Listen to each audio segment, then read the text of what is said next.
Perfecto. Entonces vamos a buscar, hay un estudio que hizo Durkheim sobre la religión, que es Durkheim. sí, Emily Durkheim, que es el que más me gusta. Emily Durkheim. Él habla, en primer lugar, que la religión, vamos a decir, funciona como cohesión social. Pero además de eso, la religión surge para dar respuesta a los problemas de la existencia. Por ejemplo, la muerte. Okay. Cuando el primer ser humano se encuentra con eso, lo que dice, o sea, ¿qué voy a hacer con esto? ¿Qué viene después? Entonces, la religión intenta responder en primer lugar a eso. Y por eso, las primeras religiones son religiones, vamos a decir, chamánicas, así, muy, muy naturalistas también, porque intentan responder a esto. Sin embargo, a lo largo del tiempo se va cambiando porque la religión se va estructurando y también la religión va con la sociedad. Si la sociedad se vuelve sedentaria, se institucionaliza, pues la religión tiene que ser, porque la religión es el reflejo de la sociedad y no al revés. Porque a veces dice la gente, no, estamos atrasados porque nuestro modo religioso está mal. No, a lo mejor es que nuestra sociedad está constituida de tal modo y la religión se manifiesta. O sea, en la religión se ven los efectos de la sociedad. Es verdad, porque en verdad la religión lo que está es respondiendo a cómo la sociedad requiere que se le... O sea, yo lo veo desde el punto de vista del marketing, para decirlo así. Todo lo que está alrededor de la sociedad es muy raro. Es muy raro que haya algo que venga de que a irrumpir el método o la forma en que nosotros vivimos, sino que viene a adaptarse al lenguaje que nosotros estamos llevando para entonces poder inmiscuirse y después a través de estar ahí sembrado, hacer un cambio. Cierto. Ahora bien, también sucede en la otra vía. Hay cuestiones religiosas que se desarrollan, qué sé yo, las convicciones de la identidad hombre-mujer, por mencionar un tema clásico y de ahora, y se instalan en la religión, vienen de la sociedad y se instalan en la religión. Entonces, cuando socialmente se intenta hacer un cambio frente a estos conceptos, frente a las comprensiones del ser de este modo, pero ya están instaladas en la religión. ¿Y en la religión qué se piensa? ¿Qué piensa? Dice, bueno, ¿cómo resuelvo esto? Si desaparece este concepto, entonces entra en crisis. A la religión, la crisis nunca le conviene a la religión. Entonces, por eso, intenta contrarrestar todas estas cuestiones para salvarse a sí misma. Más que intentar, vamos a decir, salvar a la sociedad, salvarse a sí misma. Y bueno, entendiendo que, o sea, yo a veces digo, cuando uno habla de religión, de civilización y de cultura, es muy difícil separar estas cuestiones. Y si ponemos la filosofía, pues mucho más, porque están todas entrelazadas. O sea, no puede ser que un día tú digas, bueno, vamos a hablar de religión, pero obligatoriamente hay que atravesar por la filosofía. Sociología también. Exacto, o la cultura de un momento. Y no se puede hablar en sentido universal por esa razón tampoco. O sea, yo no puedo hablar de la religión mundial. No, hay que ver qué es la religión cristiana en el mundo occidental. O qué son las religiones orientales, el taoísmo, el confucianismo, el budismo. ¿Y qué son eso? Entonces, en el contexto, porque es un peligro como mirarlo de forma universal. Incluso creo que es una irresponsabilidad intelectual mirar la religión en sentido universal, porque es que es propia de cada pueblo, de cada civilización. Pero viéndolo así, el hecho de que haya ritos mundiales o universales dentro de una religión, algo que se puede, o sea, hasta de admirar, digo yo, porque si se puede universalizar ciertos ritos, vamos a decirte, el rito de, por ejemplo, la celebración, ¿tiene ritos universales? Sí, vamos a decir, lo que es universal es el rito. Ajá. Ahora, ¿cómo lo hacen? Tiene una característica que son impresas. No sé si se puede imprimir. Habrá que buscarlo en la RAE, a ver si se puede imprimir. Lo buscamos. No, ya la RAE está que le permite... La RAE está igual que la religión y todas las instituciones, como la sociedad. Si la sociedad la usa, pues imagino que la RAE como que va a ir cediendo. Claro, no. De hecho, el lenguaje también, la RAE lo que hace es reconocer unos modos lingüísticos de comunicación.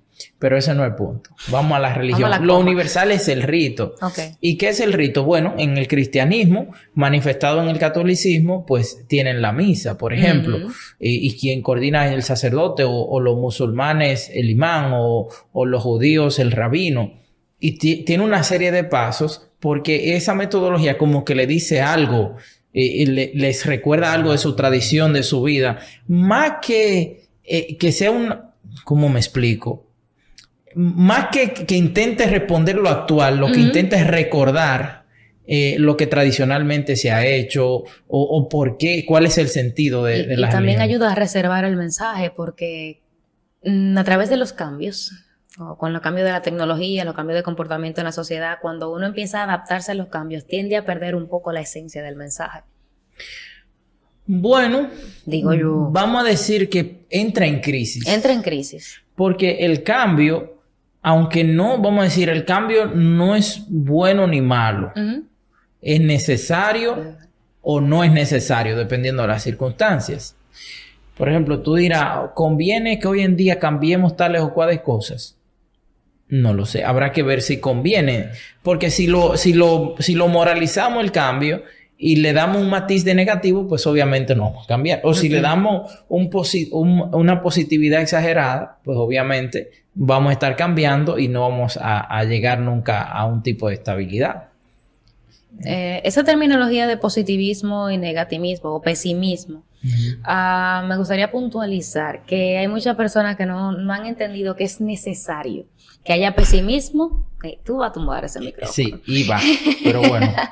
Que es necesario que haya pesimismo para impulsar el cambio. Sí. Y dentro de la sociedad como que se quiere vender esta idea de positivo, de aceptar el estado actual, positivismo a lo que ya existe, incluso positivismo al cambio.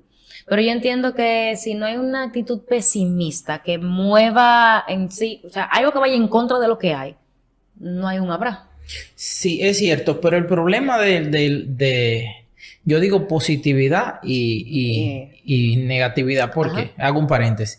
El positivismo se refiere más a la corriente filosófica que dice que la verdad es lo científicamente comprobable, lo positivo. Se puede utilizar también, pero para que no haya confusión, entonces, bueno. Nútreme. Tranquila. Entonces, el asunto es si ese pesimismo es gratuito o si ese positivismo es gratuito. ¿Qué significa gratuito? Que no, que soy pesimista. ¿Por qué? Porque yo soy yo y ya. No. Entonces, hay unas fundamentaciones. Tú puedes decir, por ejemplo, hay un filósofo, Schopenhauer, que es muy conocido. O sea, tú miras a Schopenhauer por arribita y tú dirías, bueno, es un pesimista. No, a lo mejor es un gran analista de la vida que se detiene ante el sinsentido de la vida, que mucha gente no se detiene en eso, pero eso también impulsa a pensarnos, porque nosotros no somos todo bello y todo bueno, sino que hay una circunstancia que hay que verla. Y eso es incluso saludable, saber que hay cosas que me superan y que la vida en algún momento no me gusta, no me agrada. Sí. ¿Y qué pasa? O sea que... Ok. La temática de tomar la religión y la filosofía es porque muchas veces se ha llegado como a crear grupos de contrarrestar las ideas. Y creo que tú y yo llegamos a conversar una vez que cuando son ese tipo, si me puede aclarar nuevamente, que no se puede hacer un debate cuando las ideas se de ramas así distintas. Yo lo que pienso que el problema es el dogmatismo.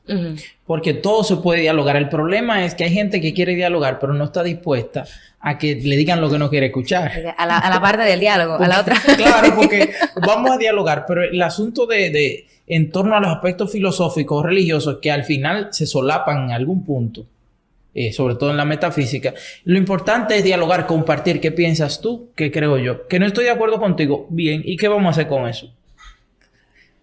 ¿Entiendes? Entonces, el asunto es también, hay muchas cosas que se discuten desde la religión que yo pienso que son estériles, que si, bueno, me voy a meter en un terreno un poco peligroso, pero bueno, fino. Que si estas cosas son divinas, que si el rito es de esta manera, que si Dios lo oye de esta manera, que si hay que rezar hincado, que es importante el rito, pero en la discusión filosófica lo importante no es cómo la gente practique la religión, sino lo que significa la religión en la vida, el porqué de la religión. Entonces, bueno, yo pienso que no puede haber religión sin filosofía y al revés tampoco. Porque si tú piensas, por ejemplo, en los fundamentos metafísicos, por mencionar a uno, el más famoso, Aristóteles, cuando piensa sobre el motor inmóvil, sobre aquella cosa que le da movilidad a todo lo que existe, Si tú lo transportas a eso, dices, ah, bueno, pero ese es el Dios de los cristianos, por ejemplo, el Dios que mueve todo. O si tú miras los atributos que tiene Parménides sobre el ser, que es único, indivisible, eterno, infinito e inmutable, las 5 categorías son exactamente las 5 categorías que tiene Dios. Y a veces uno dice, ven acá. O sea, y cuando tú pones la metafísica con la religión, tú dices, pero es que al final coinciden. Entonces yo pienso que a veces como que tenemos que tener un poquito de apertura para entender la religión como fenómeno. Ahora bien, que no me guste, que no crea en la religión, está bien, que no hay que creer en ella, pero hay que entender que tiene una función social y un papel importantísimo, no solo para la sociedad, sino incluso para comprender la realidad. ¿Sabe qué pasa mucho? Que por la cultura en la que nosotros nos desarrollamos, que es normal inculcar religión, pero yo recuerdo que a mis 13 años, cuando yo empecé a leer Metafísica de Aristóteles, mi mamá lloró cuando me encontró leyendo ese libro y se asustó. O sea, es normal inculcar religión, pero no es normal ni es aceptado inculcar a esa edad filosofía. Lo que pasa es que la filosofía no hay forma de tú como inculcarla. La religión sí, pero la religión tiene unos presupuestos que son estos. Hay que creer en esto, en esto y en esto. Y no se te pregunta, ¿pero qué sucede? La religión es complicada porque lo que te enseñan igual tienen que enseñártelo a dudar sobre eso. Y entonces se hace como... la filosofía es complicada. Sí, yo digo complicada en el sentido porque la filosofía no es como enseñar el Padre Nuestro. Ok, enseñar historia de la filosofía, sí. Enseñar que hubo tales pensadores, sí. Eso se puede enseñar. Sí, como el Padre Nuestro. Pero enseñar a pensar es una cosa que se va dando. Lo que yo creo es dejar fluir. Que el niño pregunta por qué, intentar darle la respuesta al por qué, aunque no la tengamos. O decir, no lo sé. ¿Por qué Dios existe? Por ponerte una pregunta que hace cualquier niño. Tú dices, bueno, no lo sé, piénsalo. Y ok. Y me avisa. Pero si le decimos, no, Dios existe por esto, por esto y por esto, está bien, porque doctrinalmente es una respuesta de tu religión. Pero el espíritu filosófico no busca eso, sino el por qué. Y a veces, como diría Sócrates, las preguntas son más importantes que las respuestas. O sea que al final lo que vale es que no preguntemos. Pero la religión busca más responder que preguntar. Ahí está la diferencia entre la filosofía y la religión. Y también impacta en el juego que tiene la religión en la vida de la persona. Si la base de la religión es darte una respuesta para que tú estés quieto. Sí. El impacto de la filosofía es un poquito más... O sea, es normal confiar más en la religión porque si te da una respuesta hay un comportamiento que esta puede provocar que seguramente, y como ya está previsto, pues es mejor. Pero de la filosofía tú no sabes qué puede traerte el hecho de que haya una pregunta abierta y que tú tengas la oportunidad de encontrarte con respuestas y hacer en base a la respuesta. Claro, hay un amigo mío que él no es ateo, pero camina en ese mundo. Y él dice que lo bueno de la propuesta religiosa es que tú tienes que morirte para averiguar si son verdad. Entonces, mientras se averigua, tú dices, bueno, apuesto. Es como diría Blaise Pascal, creo que habló, sí, Blaise Pascal, que dijo, bueno, yo prefiero creer en Dios. Y le dicen, ¿por qué? Bueno, porque si yo creo y no existe, pues no perdí nada. Creo y no existe. Ahora, si yo no creo y por alguna razón existe, él me va a decir, mira, ¿por qué no creíste en mí? Claro, eso vamos a decir, es como una afirmación que si un ateo de verdad la escucha, dice, pero es una tontería. Podría decir cualquier ateo. Pero lo que quiero decir es como la apertura, entender cómo juega la religión en torno a la sociedad. Por otro lado, sin ser un poco, vamos a decir, sin ser etnocentrista o esto, que a veces hay que tener cuidado con lo que uno aparenta de pecar de ser de una tendencia. Sí. Por ejemplo, el cristianismo tiene unas características como religión bastante interesantes. Voy a mencionar algunas. Incluso hay gente que dice que decir cristianismo y mundo occidental, o sea, decir mundo occidental es un eufemismo decir cristianismo. ¿Por qué? Porque el cristianismo es lo que configuró lo que hoy es Europa y por extensión el resto de América y los sitios donde los europeos conquistaron por razones políticas. Conquistaron por razones políticas, pero obviamente, como decíamos ahorita, la religión va junta a la política. O sea, no podemos, incluso es impensable tú ver religión sin política. Es que están juntas. Y porque la gente vive y tú dirás, no, que yo soy religioso y no hago política. Y digo, ajá, ¿y dónde tú vives? ¿Qué tú haces? ¿Pagas impuestos? ¿O estás solo? O sea, que todo está... Bueno, entonces, junto al cristianismo, con todas las cosas que ha habido, buenas y malas, pero hay una cosa interesante, la concepción de la dignidad. Por ejemplo, la primera vez que se habla de voluntad de libertad, lo plantea eso como tal San Agustín en su pensamiento, la voluntad, que un hecho, la persona es libre de decidir lo que entiende. Y es interesante esto porque luego en la modernidad nos encontramos con filósofos que hablan de la voluntad y filósofos que hablan de la libertad. Por ejemplo, ¿quién podemos hablar de voluntad? Por ejemplo, Bersón, aunque en otro contexto vital, habla de la voluntad que uno tiene, aunque es un ímpetu que él lo mira desde la perspectiva muy natural e instintiva, pero bueno. Y pudiéramos hablar de la libertad que habla Sartre, que dice, el ser humano está condenado a ser libre. Ok, pero bueno, San Agustín habla de esto, de la voluntad. Después encontramos que Boecio, otro filósofo que a veces no es muy conocido, que era también es cristiano, estoy hablando de filósofos cristianos, él habla de que el ser humano es un alma racional, que tiene una libertad para actuar, para moverse. Entonces, ¿por qué traigo esto? Porque muchas de las cosas que tenemos hoy, concepto de libertad y muchas de esas cosas, que sí han estado en la sociedad, desde el cristianismo se desarrollaron de una manera especial. Y hay gente que a lo mejor dice que no, y respeto que diga que no, pero en lo que dice que no, yo siempre le digo, bueno, plantéame por qué dices que no, porque también se puede escuchar. Y entonces por eso pienso yo que ahí está el cristianismo. Y así pensar muchísimas cosas. Fíjate que las grandes revoluciones del mundo que cambiaron, del mundo no, vamos a decir de Europa para que no haya problema. Las revoluciones de Europa que cambiaron, como la Revolución Francesa, como las revoluciones inglesas, otras más, se dieron en el contexto occidental. Las independencias de América, que definieron a los seres humanos como libres, por ejemplo, Estados Unidos. O sea, son aspectos políticos, pero cuando la Constitución de Estados Unidos dice que Dios los hace a todos libres, en lo que la chava y viene, el concepto de Dios es esencialmente religioso, tú sabes, los padres fundadores. Y si vamos aquí, por ejemplo, la fundación de nuestro país, empieza en nombre de la Santísima, Justísima, Indivisible Trinidad de Dios, en nombre de nuestro presidente Juan Pablo de Juro y prometo tal y tal, cual cosa. La Trinidad es un concepto religioso. Entonces, a veces yo pienso que la gente como que, con todo respeto, comete una imprudencia, separar la religión como que no tiene nada que ver, como que la religión está allí y ya, y no hay más nada. Incluso hay algo que a mí personalmente me molesta mucho, que yo digo que la religión, la iglesia es el cuarto poder aquí. Que no se manifieste como tal públicamente. Entiendo que políticamente se le da un valor a la iglesia dentro de la sociedad, que nosotros como entes sociales no lo percibimos, pero las personas que llegan a ser autoridad entienden el impacto que tiene la fe dentro de la sociedad y le dan un puesto bastante importante justamente por la influencia que tiene. Claro. No, y la iglesia tiene poder como tal, pero es por la instalación que tiene la religión en la sociedad.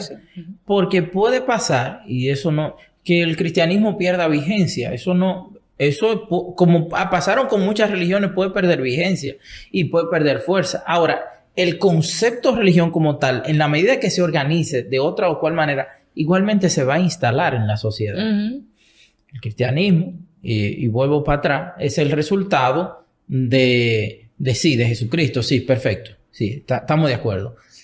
Pero el Imperio Romano es que lo configura definitivamente. La misma Navidad, que diciembre 25, es el Día del Sol, el 25, o lo era en el Imperio Romano, y se decidió poner el nacimiento de Jesús para esa fecha por cuestiones prácticas. Los días de la semana todos responden a dioses romanos. Lunes 10, día de la luna, martes 10, día de Marte, miércoles Mercurio 10, Jovi 10, Júpiter, Veneris 10, Venus, y el sábado era Saturni 10, que era el día de Saturno y se cambió por sábado, el día del descanso. Y el domingo, que era Solis 10, que era el día del sol, se puso Dominica o Domini 10. Ok. ¿Y qué tiene que ver esto con? Fíjate cómo la religión se conservan 5 días de la tradición romana, de la religión, o sea que igual no lograron desinstalarla. Se instala el cristianismo y se monta sobre ella. Y entonces, cómo la sociedad va fluyendo. Y esto es bastante interesante porque estoy diciendo muchas cosas, no sé si. Por ejemplo, para seguir por esa línea, fíjate que en Europa, por ejemplo, en Italia, la figura como de monarca es el Papa. Ajá. O sea, fíjate cómo en Italia jugó eso y se pudiera decir que el Papa era como el rey de Roma, el equivalente a las monarquías de Europa, como los otros países tenían sus monarcas.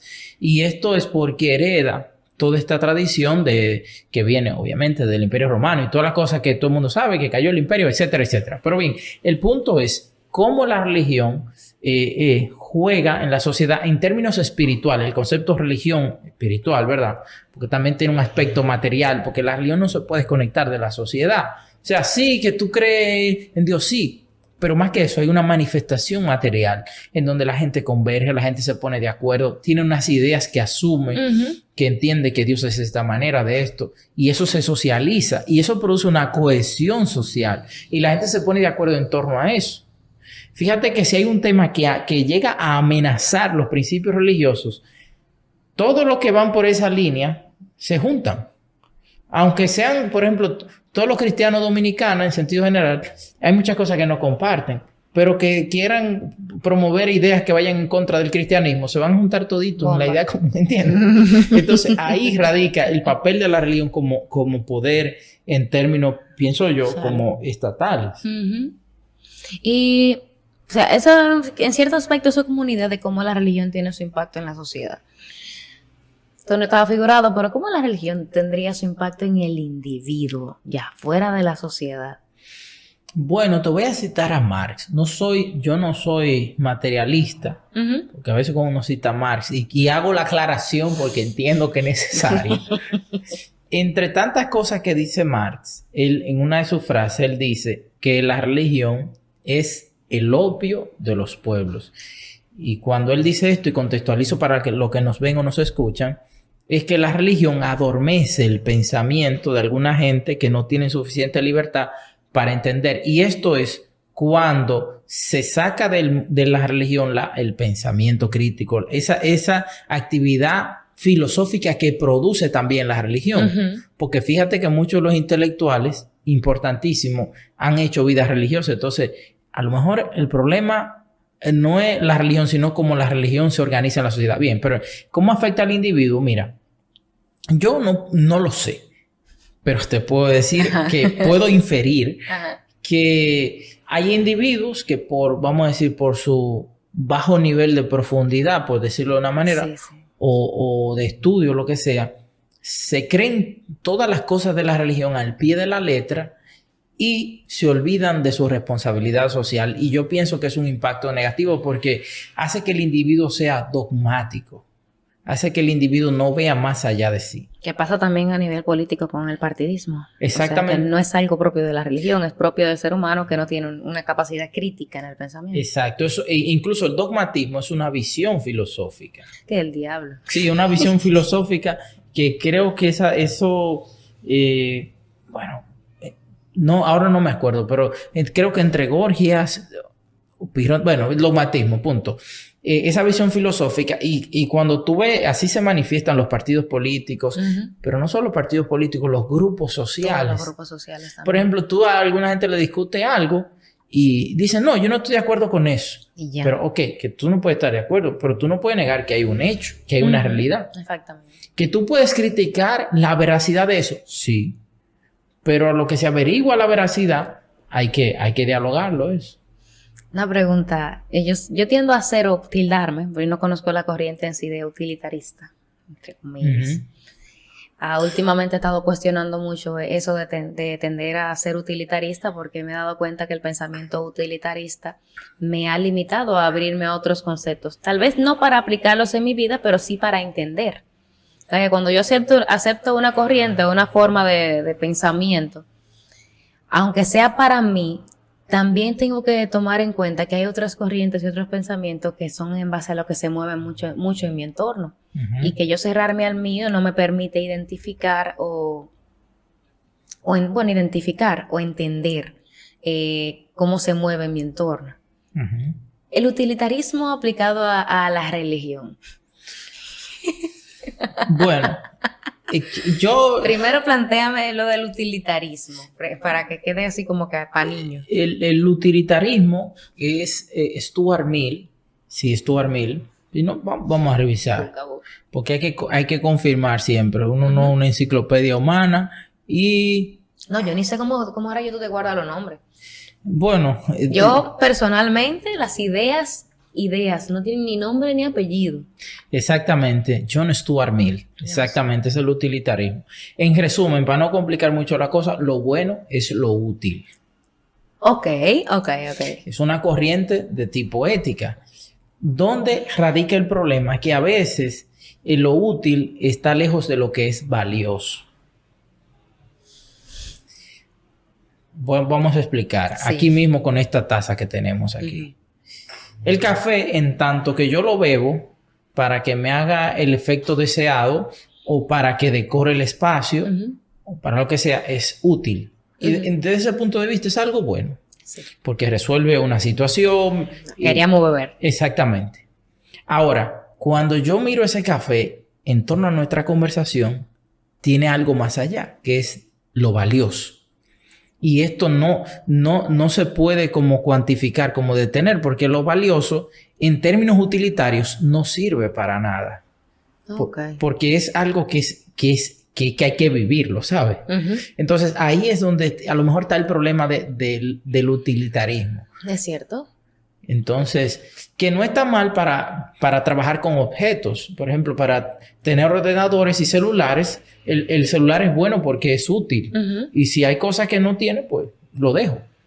Porque si es para comunicarme, puedo tener cualquier celular que coja WhatsApp. Pero al final lo que no busco es lo valioso solamente del celular, sino lo útil del mismo. Entonces, mirado desde los objetos, no está mal tener una visión, vamos a decir, utilitarista. El problema es con la gente que ahí entonces se complican las cosas. Y entiendo se cosifica el ser humano. Exactamente. O sea, parte del utilitarismo o algo que el utilitarismo no le llega es la parte de la experiencia. Y porque en la experiencia que se identifica el valor de las cosas. La utilidad, pues uno puede crear la experiencia identificando, uno puede construir la experiencia eligiendo los elementos que van a participar en esta. Pero una vez uno vive la experiencia, uno entiende el valor que tienen algunos elementos e incluso cosas que tú seleccionaste como útiles para vivir la experiencia, tú te das cuenta que no eran tan valiosas. Exacto. Y para una próxima ocasión, pues tú simplemente la... Aplicado al ser humano, yo creo que no sería muy bueno porque yo no te voy a eliminar porque durante la experiencia tú simplemente no me fuiste. En teoría sí. En teoría. Pero la religión, si tú te fijas, también tiene actitudes utilitarias. Ajá. Por ejemplo, cuando le gusta concentrar muchos fieles y se inventa actividades sensacionalistas de vamos a decir, de sanación y de todas estas cosas, se inventa como para generar publicidad. Ok, vamos a decir que en el mejor mundo de los posibles, como diría Leibniz, diría, sí, que está bien, que es para que mucha gente disfrute de eso. Ajá. Ok, pero al final dicen, bueno, vamos a aprovechar eso y vamos a cobrar una cuota porque necesitamos mantenernos. Y es verdad que hay que mantenerse, porque no se puede ser tonto. Claro. Pero cuando únicamente se descuida la finalidad religiosa, que es el encuentro con aquello que le supera, entonces se convierte la religión en una actividad utilitaria, más que una actividad valiosa para la vida de la persona. Es una cosa que digo yo, que puede estar equivocado, obviamente, pero pensándolo de ese modo, así. Y eso no es exclusivo del cristianismo. No. Eso se da en todas las manifestaciones religiosas, desde las más pequeñas hasta las más... Donde sea que haya gente. Porque es el ser humano que toma decisión de cómo va a utilizar las cosas en su entorno o la ideología o el grupo en el que esté participando. Porque un grupo puede tener un buen fundamento, pero el comportamiento de la persona o la intención que tiene la persona detrás de su comportamiento participando dentro de ese grupo es lo que puede causar un... Sí, incluso para no irme muy lejos, cuando la gente también va a las actividades religiosas sobre la religión para conseguir algo más, es utilitario. Hay un poema de Santa Teresa de Jesús que a mí me gusta mucho, que dice, sí, de que estoy usando a Dios, como que estoy usando esto, ok. Incluso, el poema que me gusta mucho de Santa Teresa de Jesús, ella dice, aunque no hubiera cielo, yo te amara, y aunque no hubiera infierno, te temiera. No tienes, Señor, que darme porque te quiera, porque lo mismo que te quiero, te quisiera. Ok, ese soneto, es un soneto, no un poema, ese soneto indica que para ella el conectarse con Dios es una actividad valiosa porque su finalidad no es el cielo o el infierno. Actividad valiosa. ¿Qué es lo que critican los ateos? Y de verdad tienes razón. Que tú seas bueno porque hay infierno. Oye, hay que cuestionar tu bondad porque tu bondad está basada en aspectos utilitarios. Soy bueno. Y entonces cuando se desinstale en ti la idea del infierno, ¿qué vas a hacer? ¿Vas a salir a cometer crímenes? Entonces, también eso juega. Y hay mucha gente que cuando tú miras en sentido utilitario la religión, ya carece de sentido, incluso hasta las amistades. O sea, me junto con alguien, es porque hay algo más de ti. Sí, es verdad que me siento bien, que me da alegría. Sí, pero que la alegría es el resultado de la apreciación que yo tengo de ti, no es el fin o lo primero. Sino que me siento bien. Bueno, me siento bien porque te valoro, pero no es que te valoro porque me siento bien. Salgo de aquí cuestionando muchas cosas. Bueno. No hay problema. Sí, entonces hay que tener eso con la religión. Eso se le critica mucho a la religión en sentido general, porque también explotan la idea de pobreza o la idea de sufrimiento, que es verdad que en algún momento hay que sufrir, pero oye. Claro, pero tampoco que sea la base de... Exactamente. Incluso... yo alguna vez escribí una cosa de opinión, pero no tiene mucho valor nociológicamente. Pero es como detenernos a mirar el placer como parte de lo humano. Porque estamos muy que sí, que hay que sufrir, que hay que soportarlo todo y que hay que esperarlo todo. Ok, está bien, perfecto. Estoy de acuerdo, hay que soportar. Pero vamos a soportar todo el tiempo, vamos a sufrir todo el tiempo. El placer no tiene algo de humano también. No hay ramas de la religión que en cierto aspecto apartan, los pasionistas, creo que basan, conectan los resultados o lo que uno puede conseguir de la fe en base a una vida pasionista. Yo no lo conozco eso. Yo he escuchado unos pasionistas, pero son de la pasión de Cristo, que tienen que ver con sufrir más. Ajá. Exactamente. E incluso hay una santa que a mí me llama mucho la atención, que era Gemma Galgani, que ella se le considera pasionista. Y hay otro que era muy, quiero decir hasta sádico. Personas que recurrían a autolesiones, que si es fuera de la religión hasta se condena. Pero dentro de como que se le llegó a permitir, no es que ahora se mantenga, pero hay ramas dentro de, no quiero decirle ramas, pero soy pobre en ese vocabulario. No, dentro de, hay un pequeño grupo, para decirlo así, que se le dice pasionistas y que utilizan el dolor para acercarse, o sea, consideran el dolor como una puerta a... Sí, eso es, vamos a decir, como una exageración del estoicismo. El estoicismo mira el dolor con cierta responsabilidad, o sea, no se está peleando con todo, intenta reflexionar el dolor, dice, ok, sufro. ¿Por qué sufro? ¿Qué saco del sufrimiento? Que ok, cuando tú lo extremas, pues obviamente te vas a flagelar para producir más sufrimiento. Claro. Hoy en día es lo contrario. La religión de hoy busca más el placer, el hedonismo. No el placer, no, el hedonismo, que es el placer por el placer. Es decir, que la gente se sienta bien. Y también es una actividad utilitaria. Y por eso la religión hay que cantar la canción que guste, hay que vender lo que guste. Incluso a veces la gente dice en la reunión religiosa, hay que vender lo que a la gente le guste, pues si no, no va a venir a la iglesia. Exacto. Y eso está en todas partes. Y si la religión no hace eso, pues la gente no va. Y ahí uno ve cómo la religión se transforma dependiendo la visión filosófica de la sociedad. Dentro del marketing se cuestiona o sea, esto viene ya, mira en el marketing cómo se aplica esto. Cuando la empresa no tiene una misión, una visión clara, dentro de su crecimiento puede tender a ceder al consumidor.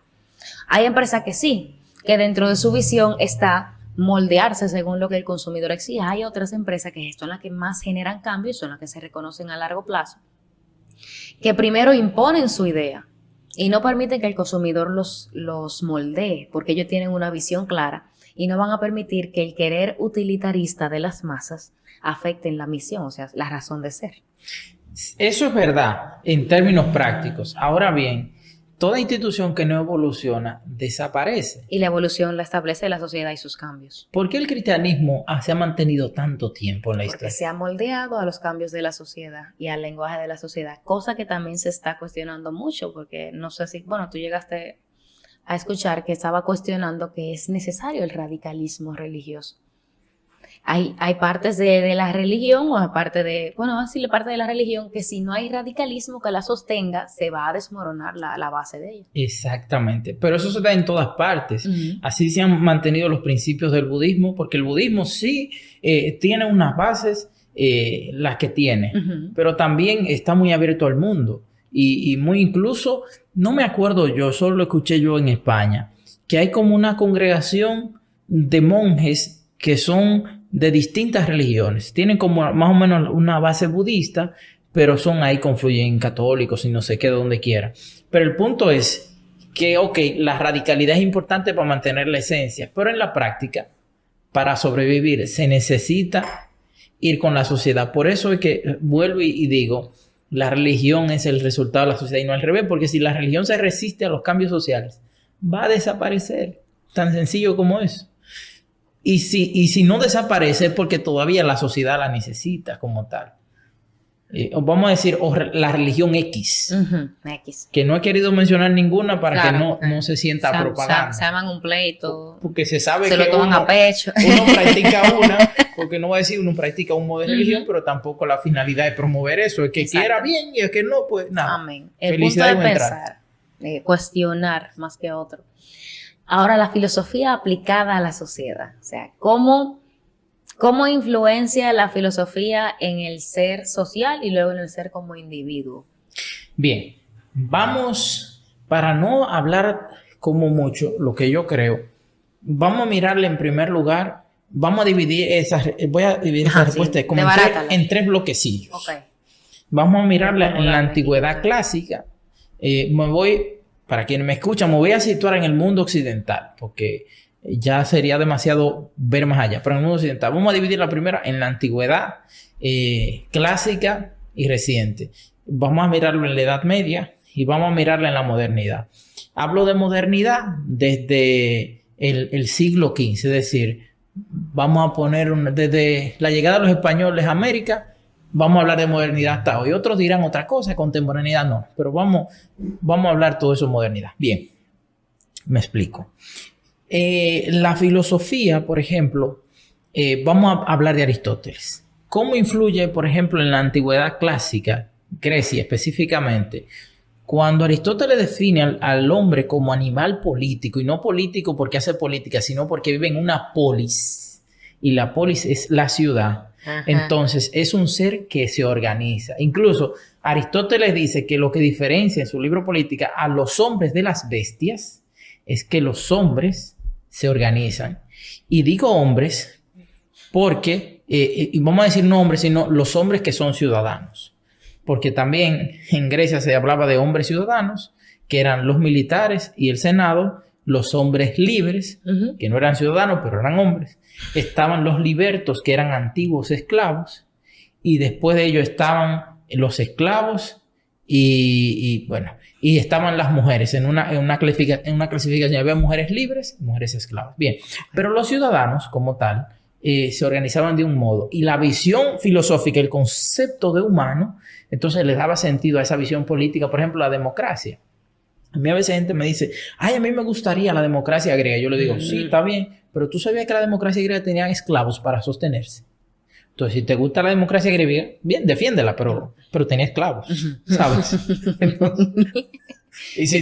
Un detalle. Y si te gusta la democracia griega, pues debes salvar la idea de los esclavos. Entonces, una pausa comercial. ¿Qué tú consideras? ¿Tú consideras que dentro de una democracia que sea moderna va a haber también un pequeño grupo que cumpla con el rol de esclavo? Pues sí, los que somos empleados. Pero la única diferencia es que ahora no nos mantienen. Nos dan un salario para mantenernos. Como que no me gusta, sí. Y nos disfrazan el concepto de libertad. Hay un escritor, se llama Benjamin Constant, que él escribe un texto que se llama La democracia en América. Altamente recomendado. Él fue a Estados Unidos y entendió, y una de las cosas que él criticaba decía, los americanos tienen un concepto de libertad porque para ellos lo importante es como que el gobernante les haga felices. A ellos no les preocupa, vamos a decir, como el Estado como tal, sino ellos quieren ser libres. Y el ser libre hace que se desentiendan de los aspectos gubernamentales y todo esto. Y contrasta eso que dice Benjamin Constant con una idea que está contenida en los textos de Kant. Creo que eso está en la crítica de la razón práctica, no me acuerdo. Pero bueno, en los textos de Kant hay una idea que se infiere que Kant deja como dicho que el gobernante no está para hacer al pueblo feliz, sino para hacerlo libre. Uh-huh. Entonces, en el pensamiento democrático moderno se busca que el gobernante te haga feliz. Y por eso tú vives quejándote, hay que tal cosa, que esto, que aquello. Entonces yo pienso que la democracia moderna, es una cosa muy personal, uh-huh, implica ciertos sacrificios, ciertas limitaciones. Es verdad que hay que elegir, pero ¿qué vamos a elegir? Hay también una escritora española, yo después lo puedo dejar en los comentarios, sí. Si lo publican, que ella escribe los males de la democracia. Ella analiza actualmente cómo funciona la democracia de los Estados Unidos, y dice cuáles son los males, porque si la democracia es el sentir de la mayoría, y si la mayoría, como sucede con las masas, es manipulada. ¿Sabe qué? Eso del sentir de la mayoría, yo entiendo, y hay una de las razones por las que yo apoyo mucho el hecho de que haya movimientos religiosos y cualquier tipo de movimiento, porque yo entiendo que el ser humano como individuo es incapaz de saber lo que le favorece. Y entonces el ser humano como individuo dentro de la sociedad no piensa para un todo, sino que empieza para un yo. Y basándome en esa idea, yo entiendo que tomando la sociedad, uh-huh, es difícil tú decir que yo estoy complaciéndolos a todos, porque los todos cuando vienen a ver lo que están haciendo es respondiendo a una influencia de una persona, porque no hay nadie libre, sino que todos tienen un tipo de líder y que realmente están diciendo que eso es lo que quieren porque eso fue lo que le dijeron que es lo que le conviene, pero realmente no saben si eso es lo que quieren. Y cuando se le da, además de que destruye a la sociedad se siente complacida, pero se siente complacida de su desgracia. Sí. Bueno, el individualismo es importante y yo me siento un individuo, pero uh-huh, también hay exagerar el individualismo, o sea, sentirnos protagonistas es un peligro. Uh-huh. Como que yo soy el centro. Ok, sí soy el centro y qué bonito, qué romántico. Qué sexy. Sí, pero el punto es que también yo estoy en una sociedad. Sí, soy individual en tanto que hay que respetarme, pero la sociedad no puede hacerse en función a mí. Exacto. Y es el problema. Y para continuar con la pregunta que me hiciste, uh-huh, de la filosofía en la sociedad, aplicada a la sociedad, o vivida en la sociedad, el sujeto moderno se siente centro, importante. Incluso el sujeto moderno habla mucho del concepto derechos. El concepto derechos humanos surge en la modernidad en primer momento con la Declaración de los Derechos del Hombre y del Ciudadano en Francia. Uh-huh. Que después también se intentó hacer los derechos de la mujer y la ciudadana, pero bueno, la concepción homocentrista de la época, o antropocentrista, mejor dicho, no lo permitió. Pero bueno, el asunto de los derechos. Pero bueno, vamos a dejar la modernidad para uh-huh, más tarde. Hablamos de la antigüedad. En primer lugar, cerramos paréntesis. Soy una estudiante desgraciada. Vamos a la Edad Media. En la Edad Media se toman algunos conceptos muy interesantes. El primero, la condición de monarquía. Incluso hay un jueguito de palabras que se habla de monoteísmo, que es la idea de un solo Dios, y el concepto monarquía, monoteísmo, monarquía. Uh-huh. O sea, como el concepto de unidad. El concepto de unidad. Y esa visión filosófica del monoteísmo configuró el poderío en todo el mundo occidental. O sea, ¿quién dirigía? Uno. Y todavía es así. Hoy nosotros hablamos de república, pero las repúblicas son unas monarquías que cambiamos cada 4 años. Mm. Los presidentes actúan como reyes, viven como reyes y nombran a quienes quieran. Incluso las repúblicas tienen más exceso que las monarquías. Y eso yo me la juego con cualquiera que quiera discutirlo. Que no hay problema. Sí, las monarquías tuvieron sus vicios y lo tienen, pero que las repúblicas tampoco son como la solución. Ahora mucho más variada, no hay una visualización del centro, tú tienes más personas en quienes fijarte y es más difícil tú levantar la voz porque hay demasiado punto alimentándose de ti. Antes era solamente uno y era más fácil dirigir todo hacia uno. Exactamente. El problema es que como hay muchas cosas, también los tontos y los malvados también tienen oportunidades.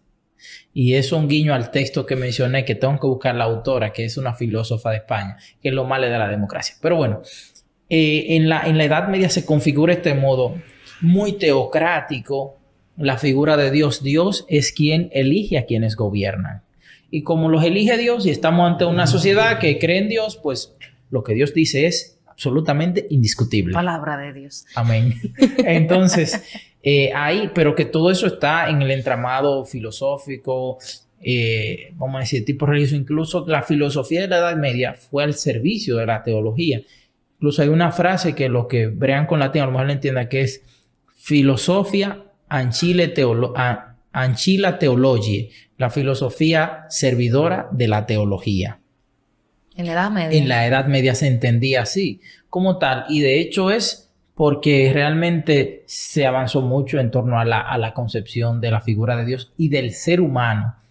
Y fíjate que cuando acaba la Edad Media, te voy a hacer un apunte interesante. ¿Sabes por qué los españoles descubrieron que entre los indígenas eran humanos? Por el pensamiento aristotélico. Y te lo voy a justificar. Descubrieron. Sí, vamos a decir, descubrieron porque ellos no lo entendían como tal, como eran distintos. Y a veces a nosotros, cuando la gente distinta no nos ayuda, vamos a decir, descubrieron, no voy a decir que se inventaron porque ya eran. Eso está muy interesante. Por el aristotelismo. ¿Sabes por qué? ¿Qué te decía al principio? Las bestias no se organizan. Ajá. Las bestias no tienen autoridades. Exacto. Sin embargo, los seres humanos sí. Y una de las discusiones que se hacía en Europa, específicamente en Salamanca, donde vivo yo, que se discutió sobre la dignidad de los indios. Y tú vas a decir, oye, eso se discute. Hoy nos parece una tontería, pero para la época era un avance. Tiene lógica, tiene lógica. ¿Sabes? Y decían, son humanos porque se organizan. Las bestias no se organizan. Tienen autoridades y le responden a sus autoridades. Y de ahí se hizo el estudio, por ejemplo, Fray Ramón Pané estudiaron y establecieron, según el pensamiento español, los 5 cacicazgos, quienes dirigían Anacaona, Caonabo, Boechío, etc. Entonces ahí dijeron, es que no son bestias, son humanos. Y de ahí muchas cosas interesantes que, bueno, que no estoy en contra de estoy en contra de la colonización como tal, pero contextualizando la época, ahí, por ejemplo, la reina Isabel los hace súbditos. Y dirá usted súbdito, bueno, súbdito era lo mismo que ser ciudadano hoy. Sí, sí, porque tú me mencionaste una serie de grupos desde la parte de la griega que eran considerados. Exacto. Cuando te hacen súbdito de la corona es ciudadano hoy. Por ejemplo, tú viste a Estados Unidos y que te hagan no es lo mismo ser extranjero que ciudadano. Bueno, entonces eso es interesante porque lo hace defendiendo la idea de que eran humanos, que han sido humanos siempre, pero para la concepción de la época no lo habían entendido como tal desde el pensamiento de allí. Muy bien. Me gustó. ¿Cómo lo miran los aborígenes? Bueno, eso pudiéramos estudiarlo y en otro podcast, a lo mejor, si se da la oportunidad, podemos hablar de eso. Y puedo yo documentarme. Yo no manejo demasiado la filosofía latinoamericana, pero la visión que tenían ellos. Bueno, pero el asunto es que ahí tú miras cómo la visión filosófica les ayudó a ellos a descubrir que en América quienes se encontraron no eran bestias, sino que eran hombres. Me dice que visión filosófica desde Aristóteles. Sí, desde el pensamiento aristotélico, que habla de eso. Incluso, fíjate que durante la colonización española, Anacaona fue cacique. Una mujer.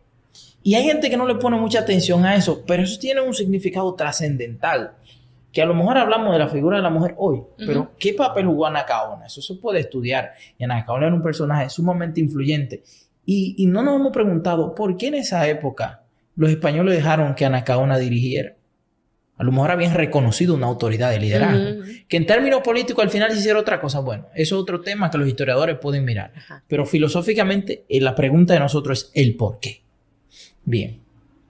Y entonces el mundo occidental va cambiando nuestra realidad y hay un personaje que a mí me gusta mucho que es Thomas Hobbes. Él escribió un texto que se llama El Leviatán Y en ese texto, él dice que los seres humanos, cada uno, el hombre es un lobo para el hombre, ¿verdad?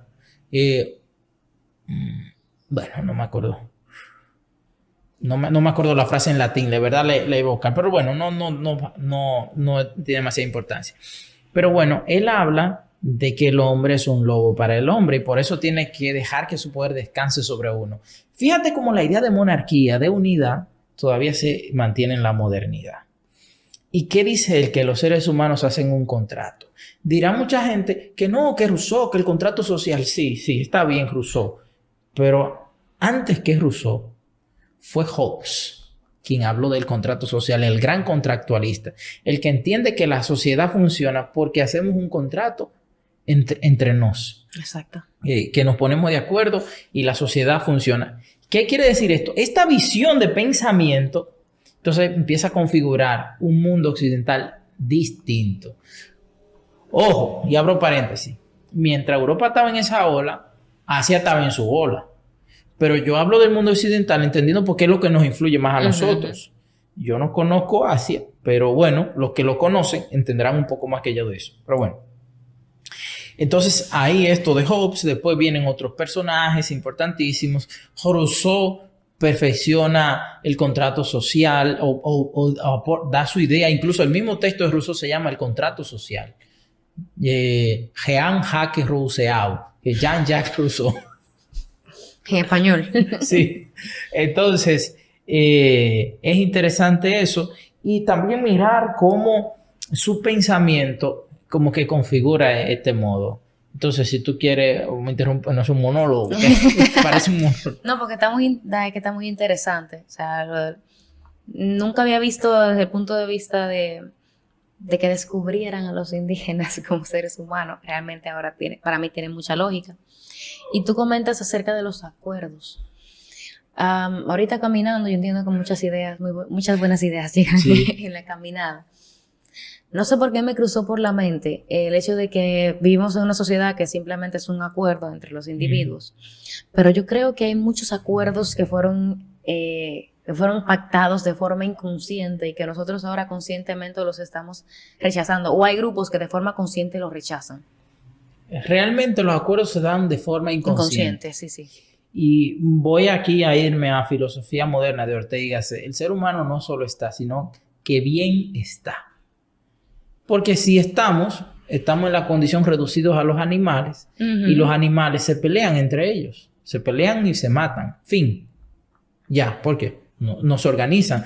Vamos a decir, tienen algún tipo de autoridad, pero su organización no es como nosotros. Exacto. Pero como para nosotros lo más importante, más que estar, es bienestar. Y esto es una idea que Ortega la presenta entre tantos textos. Él la presenta en un texto que se llama La meditación de la técnica, que lo escribe a principios de siglo. Entonces, el bienestar implica que tenemos que ponernos de acuerdo consciente o inconscientemente para preservar la especie, para preservarnos a nosotros. Y eso implica también la generación de tecnología. Eso lo podemos dejar para después, que mi investigación de tesis doctoral va por esa línea de la tecnología. Pero no nos metamos ahí, que si no se ve una. Pero bueno, el asunto es ese, bienestar. Y por eso ese acuerdo, al final lo que busca es que nosotros estemos pacíficamente.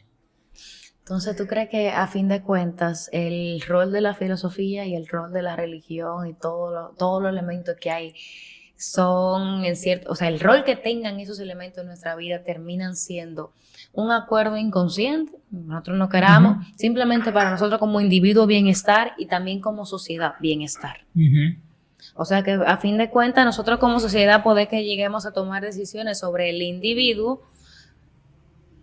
Hay individuos que se sienten que son afectados por la decisión inconsciente de la sociedad. O sea, algunas decisiones son inconscientes. Vamos a decir, el acuerdo per se es inconsciente. Ahora, la acción política para defender derechos e ideas es consciente. Ok, sí. Por ejemplo, hoy se discute, después, para terminar ya, estoy respondiendo a la pregunta que me hiciste todavía. Sí, claro. Entonces, después de Hobbes, Rousseau, ahí podemos mirar acá en toda esa gente, pero vamos a detenernos en Hegel. Hegel habla que la sociedad, las instituciones son absolutas y se dan. Y voy a decir algo que a lo mejor le parecerá a alguien que le guste la filosofía. Kant habla el Estado como el deber, el Estado como una situación de deber organizado. Hegel habla del Estado como absoluto, supremo. Y nuestro amigo Marx habla del Estado ideológico. Y ahí se complican la cosa. Porque la visión de Marx, que es bastante interesante, o sea, Marx intentó hacer un estudio bastante serio de la sociedad, el tema de la historia. A veces la gente cree que el materialismo histórico se lo inventó Marx, porque si no, el materialismo histórico parte de la base de la fenomenología de la historia de Hegel y del pensamiento de otros. O sea que Marx hizo un aporte importante, pero Marx solo, sin lo demás, hay más para atrás. Ajá. Tú sabes, sí, y lo digo eso con que hay más. Bueno, entonces, Marx, cuando hace el tema... Bueno, Marx presenta dos cosas. Primero, el materialismo histórico y el materialismo dialéctico. El dialéctico lo miramos ahora, pero el histórico es que todos los hechos de la historia son el resultado de unas luchas entre amos y esclavos. En Hegel también está el amo y el esclavo, pero en Hegel más lo ve como que algo que pasa y se puede quedar ahí. Pero la propuesta que hacen Marx y Engels es que para que haya una sociedad igualitaria, el esclavo debiera rebelarse contra el amo o contra quien lo oprime para establecer el estado ideal, el comunismo. Bien.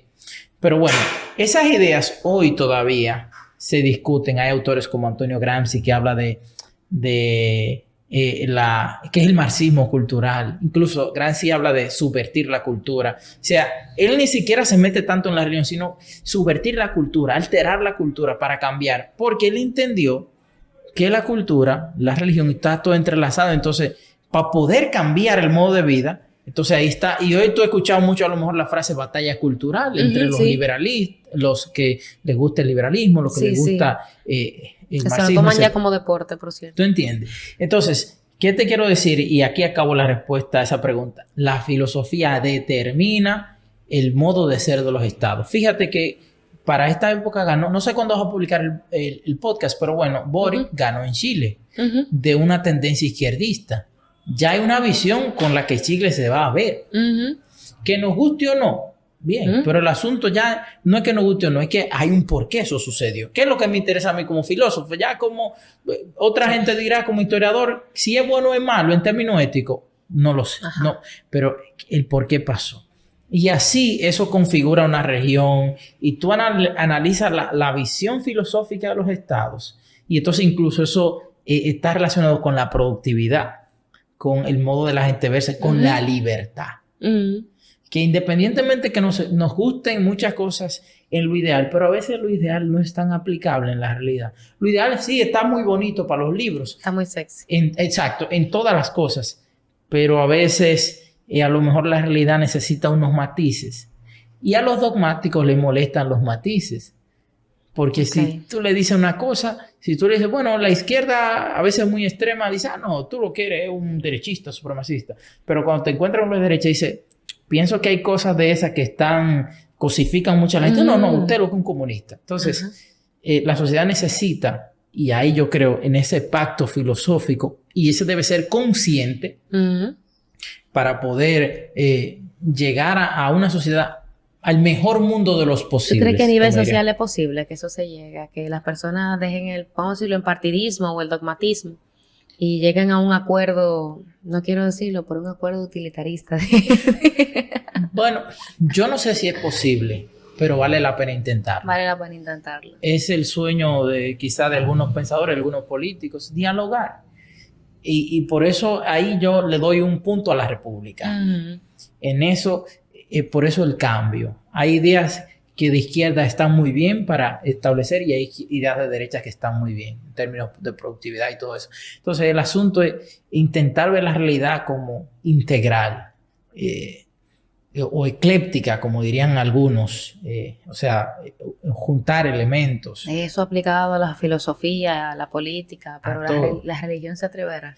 A todo.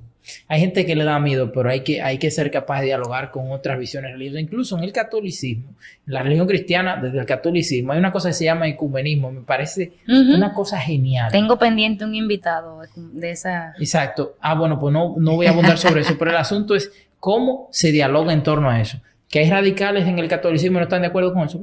Está bien. O de otras religiones, bien. Pero es interesante que ese diálogo marca un precedente histórico y no es una cosa que tiene 100 años todavía.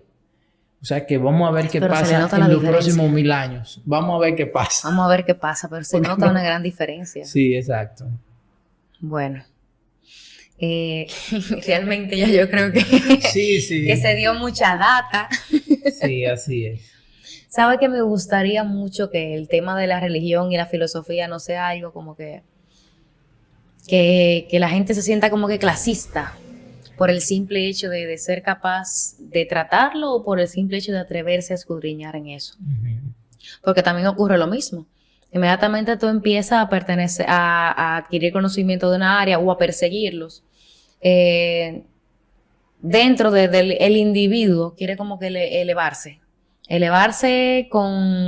por el hecho de pertenecer a un grupo. Y creo que ese pacto del que tú estabas hablando también va a romper con eso, de tú pertenecer a un grupo por el simple hecho de tú anidar ciertas ideas o de tú perseguir cierto tipo de conocimientos. Yo creo que a la sociedad como está ahora no le va a agradar el concepto de no pertenecer a grupos por el simple hecho de cumplir con ciertas acciones o características. Es difícil, porque nosotros, para sentirnos seguros, ya de la parte de la psicología, necesitamos catalogar, simplemente para que nuestra mente tenga un lugar donde poner las cosas, para organizar. Entonces, desde el punto de vista psicológico, esa organización que tenemos en filosófica, social, es placentera. Sí. Nos da tranquilidad, pues ya yo pertenezco aquí. Y hay algunas decisiones que yo no soy forzada a tomar porque ya seguramente hay un previo donde me encuentro. Y por eso formar nuevas ideas o nuevos grupos también es algo retador. Sí, a eso yo le llamo enfoque y Ortega le llama perspectivismo. El perspectivismo, y hago paréntesis por si acaso no hay alguien que sepa, el perspectivismo Nietzsche lo menciona de una manera, pero no en términos nociológicos. Hay otros pensadores de Alemania, incluso Leibniz también habla de perspectivismo, por si acaso me escucha alguien para salvarme. Pero bueno, Ortega habla, yo le llamo a eso que tú dices, foco. Todos necesitamos una visión para atravesar la vida. Algunos deciden, bueno, mi forma con la que me entiendo, tú por ejemplo te entiendes con el utilitarismo, que no está por mal. Ahora. No, pero que ya te estoy entrando en crisis. No, pero no importa, por ahora. Vamos a decir, ese es el lente por el que tú vas mirando la realidad y no está mal porque hay una identidad.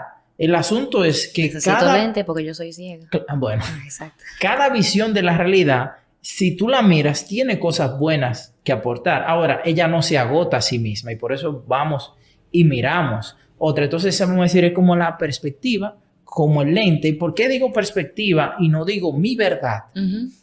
Porque cuando yo digo mi verdad es una cuestión muy absolutista y además muy dogmatista. Pero yo digo perspectiva es que de entrada reconozco que lo que yo aporto tiene algo de verdad, pero no tiene toda la verdad.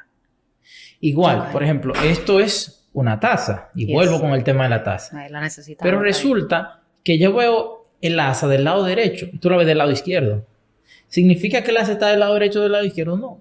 Es que hay una perspectiva que ves tú, que veo yo, que son complementarias. Yo solo puedo agotar este punto.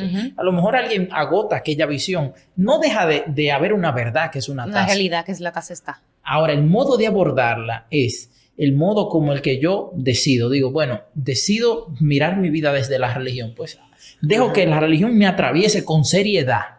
Con seriedad, sin fanatismo, tú sabes.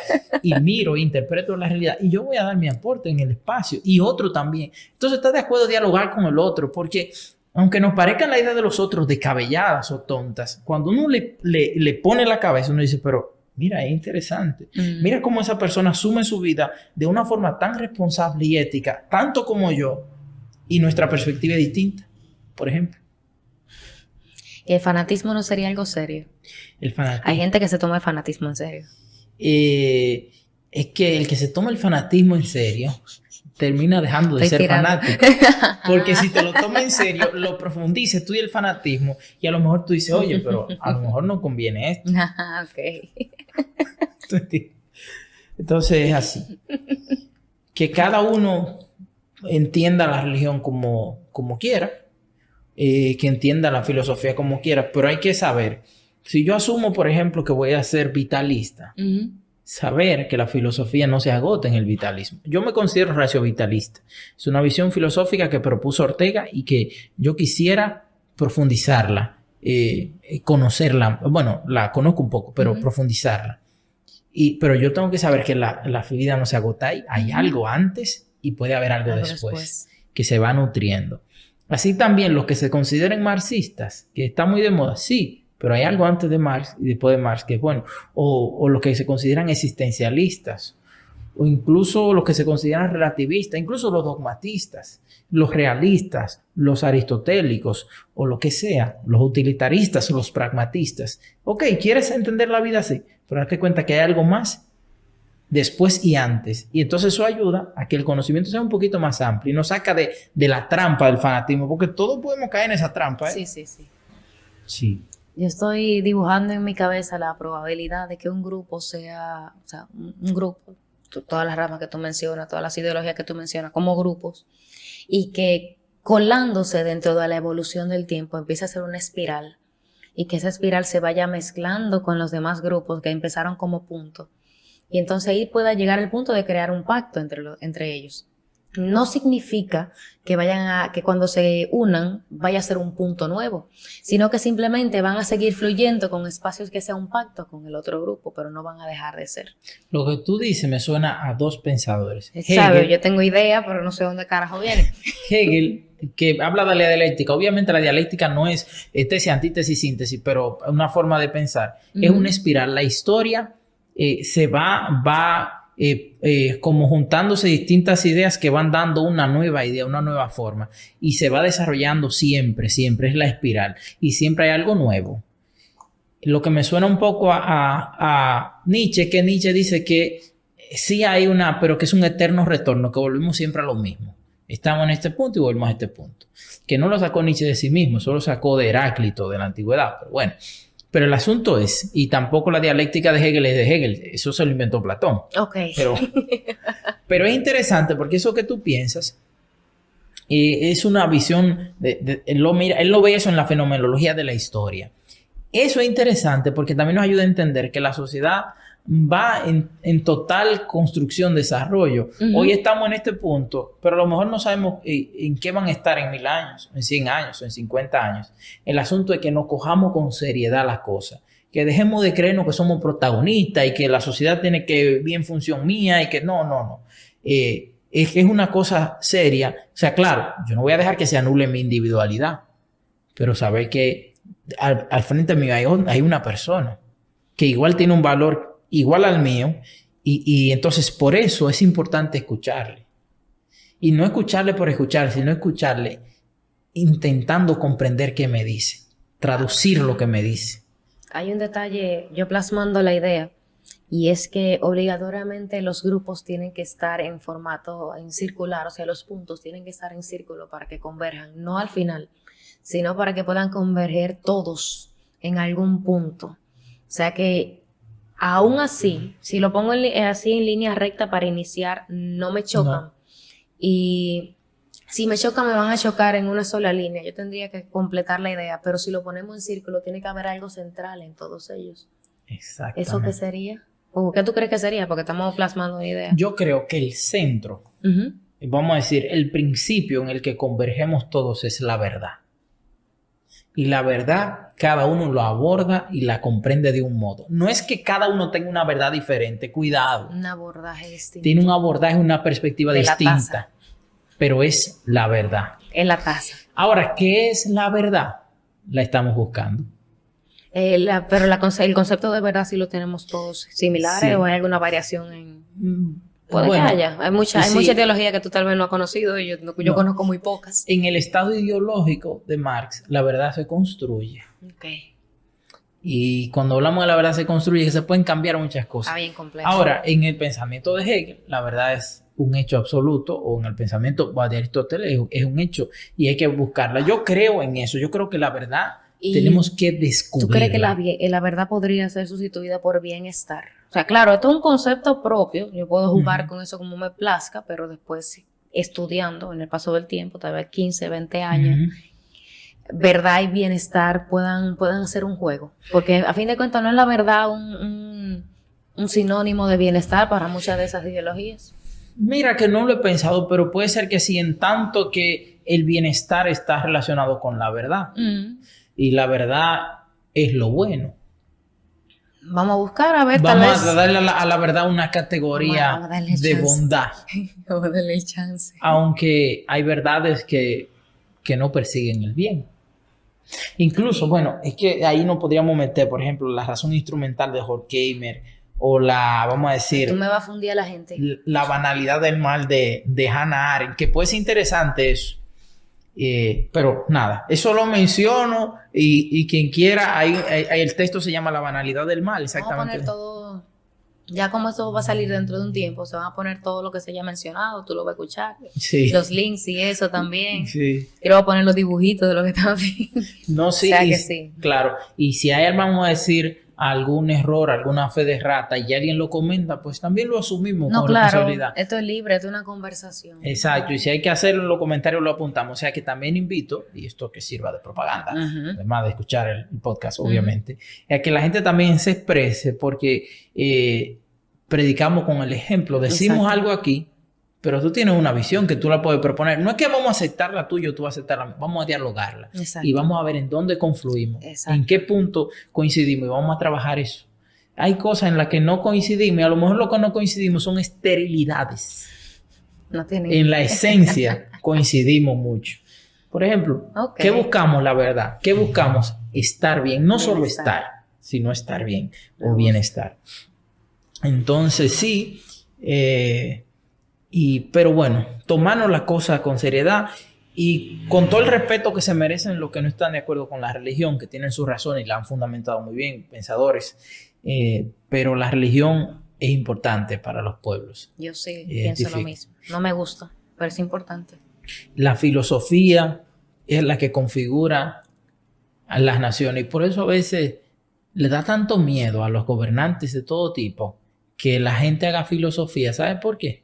¿Por qué? Porque la filosofía genera nuevos modos de pensamiento y cuando la gente se da cuenta que no va bien las cosas en la sociedad, entonces dicen, bueno, pues a lo mejor la cambiamos. A lo mejor la cambiamos. Y entonces el statu quo entra en crisis cuando la filosofía dice, no estoy de acuerdo con eso. Claro, la filosofía no solo persigue el bien, que también es una cosa, que la filosofía persigue el bien. No, ok, vamos a ver. Vamos a meternos en el pensamiento, la razón instrumental de Horkheimer y los nazis. Ellos elaboraron racionalmente un modo de cómo exterminar a un grupo. ¿Tú entiendes? Y eso es fatal. ¿Es que eran tontos? No eran tontos. La filosofía sí nos ayuda a encontrar el bien más fácil. Pero también nos puede ayudar a elaborar. La filosofía ayuda a crear caminos. Crear caminos. A donde sea. Exactamente. Lo ideal es el bien, que es lo que buscamos. Pero no siempre es así. Por eso también tenemos que desromantizar la filosofía. Que hay que hacer filosofía porque el pensamiento crítico sí, pero no siempre nos lleva. Justamente por eso habíamos dicho al inicio, el temor de la filosofía que deja puntos abiertos, a diferencia de la religión que te da respuestas puntuales. Exacto. Esto es lo bueno. Fin. Ya, no mire para otro lado, tranquilo, tranquilo, atate ahí. Así es. Es factible para la educación e incluso yo redacté un texto, creo que no llegué a compartírtelo. Si me permite un momento, lo voy a buscar aquí, a fin de cuentas. A lo que tú dices eso, yo busqué una frase de un filósofo, se llama Charles Spurgeon, me dispensan lo que saben inglés, pero lo voy a leer. Charles Spurgeon. Él dice, solo los tontos creen que política y religión no se discuten. Es por eso que ladrones siguen en el poder y falsos profetas predicando. Me parece interesante eso que dice. Y que cae aquí. Cae como anillo al dedo. Hay que acá. Claro, hay que discutirlo. Sí. El texto todavía borrador se llama Atacar el mal debilita el bien.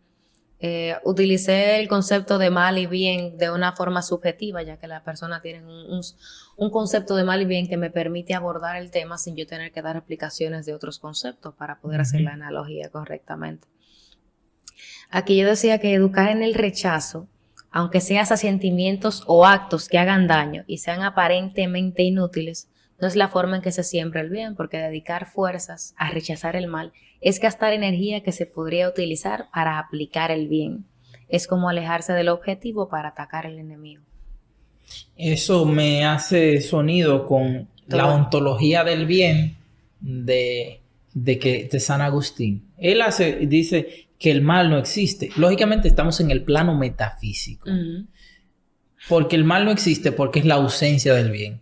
Lo que digo no es tan simple, pero si le interesó, usted lo busca. Por ahí, la ontología del bien en San Agustín. Lo que existe es el bien. O sea, abordar el bien. Y en la medida que el bien esté, el mal no va a estar. Es como la luz. Y no es mía, la analogía es de él. Si tú apagas la luz, no es que la oscuridad tiene una ontología propia. La oscuridad es la consecuencia de la desaparición de la luz. Exacto. Y bueno, y eso con lo que tú dices, gastar energías en rechazar el mal, nos quita fuerzas para aplicar el bien. Para sembrar el bien. Sí, no es que tampoco crean como que filosofía es mal y que religión es bien, sino un concepto de que si yo creo que por aplicar más religión a mi vida, yo estoy atacando la filosofía, totalmente contrario. E incluso es un concepto, incluso la analogía que yo estoy haciendo se puede considerar así incorrecta, porque tú no puedes utilizar la religión para atacar una corriente ajena, cuando ambas son lo mismo, simplemente que abordadas de una perspectiva distinta. Exactamente, y al revés. Exactamente. O sea que yo pienso que la religión tiene su escenario donde se solapa con la filosofía. Bueno, la filosofía se solapa con muchas cosas. Con todo se puede decir. Y la ciencia también, pero hay que entender. Yo siempre, antes de yo discutir religión, yo primero le digo a la gente, ¿te gusta o sabes algo de metafísica? Porque si no te gusta ni sabes nada, hacer justo y necesario. Podemos dialogar, pero ya sé hasta qué plano podemos dialogar. Y así sucesivamente. Bueno, en verdad yo creo que ya dimos bastante. Causa finita. Pues nada, muchas gracias por venir. En verdad el programa o el segmento de diálogos se puede decir que es una nueva propuesta. No quiero que suene como nada comercial, justamente por eso. Lo voy a sacar a costilla récord de lo que tenga que sacarlo, porque la gente escucha. Cierto. Se atreven a escuchar y es necesario. Creo que una de las cámaras dio abasto, así que probablemente tenga que hacer un slash. Creo que fue aquella. Sí, pero se apagó. Exactamente. Voy a tener que hacer un slash, va a quedar en sonido. No tengo problema con eso, uno se las arregla. Sí. Y nada, gracias. Nada, pues me quiero despedir como lo hago siempre. Que la filosofía les acompañe a todos. Gracias. Bueno.